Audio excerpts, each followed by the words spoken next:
Assalamualaikum warahmatullahi wabarakatuh. Waalaikumsalam warahmatullahi wabarakatuh. Waalaikumsalam.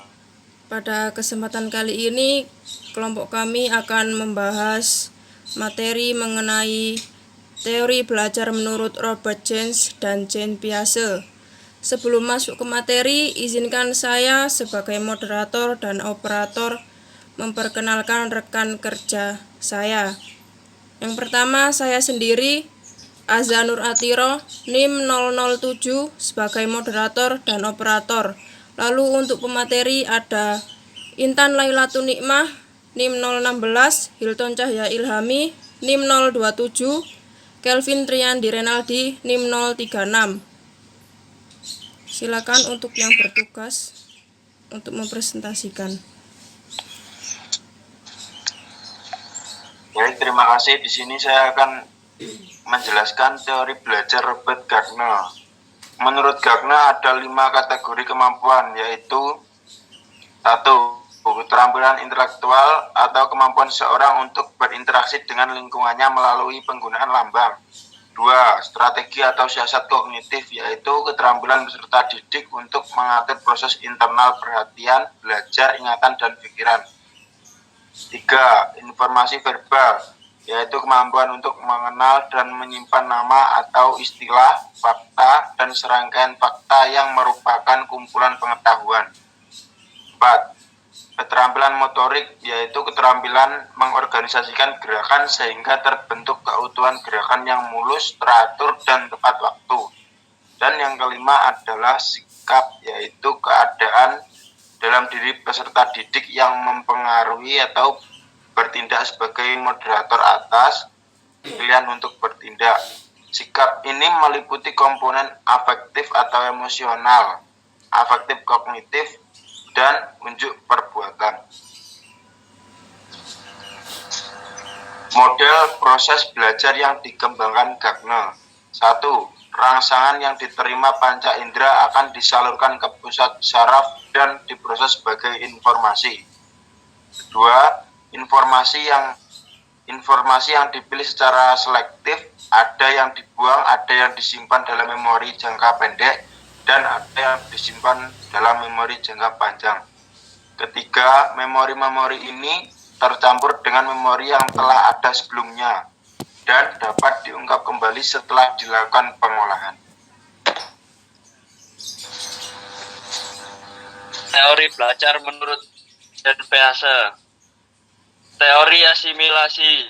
Teori ini mengatakan bahwa individu mengasimilasikan atau menginterpretasikan informasi baru berdasarkan pengetahuan dan pengalaman sebelumnya.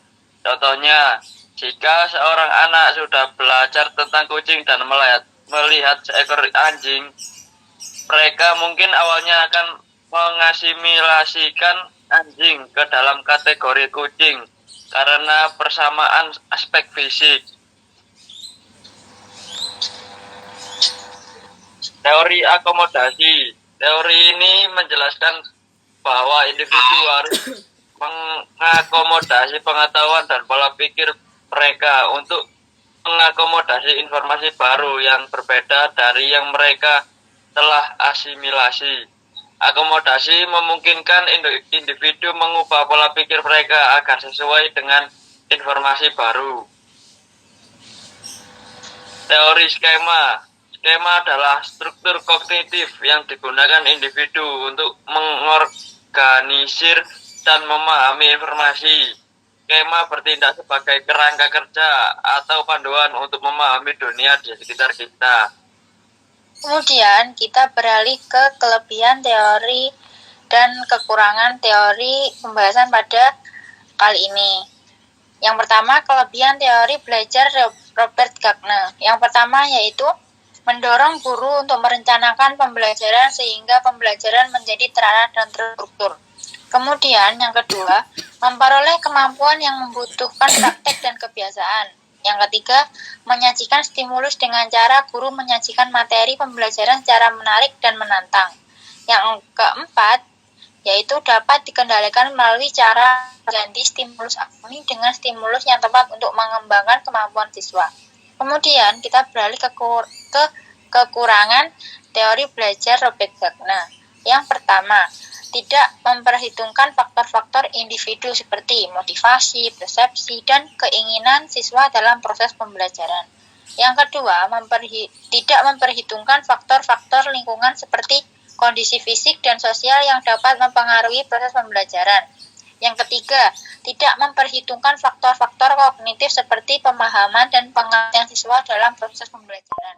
Kemudian, kelebihan dari teori belajar Piaget yang pertama yaitu meningkatkan tahap perkembangan moral. Yang kedua, mempunyai pandangan realistis terhadap peserta didik. Dan yang terakhir yaitu kekurangan teori belajar Piaget. Yang pertama, tidak selalu mengikuti jalur yang mulus. Piaget mengatakan bahwa perkembangan tidak selalu mengikuti jalur yang mulus dan dapat diprediksi. Kemudian yang kedua, metode penelitian tidak sempurna. Metode penelitian Piaget tidak sempurna seperti pengamatan dan wawancara pada usia 4-12 tahun. Baik, mungkin cukup dari kelompok kami. Jika ada pertanyaan silakan tulis di kolom komentar. Terima kasih. Wassalamualaikum warahmatullahi wabarakatuh. Waalaikumsalam warahmatullahi wabarakatuh.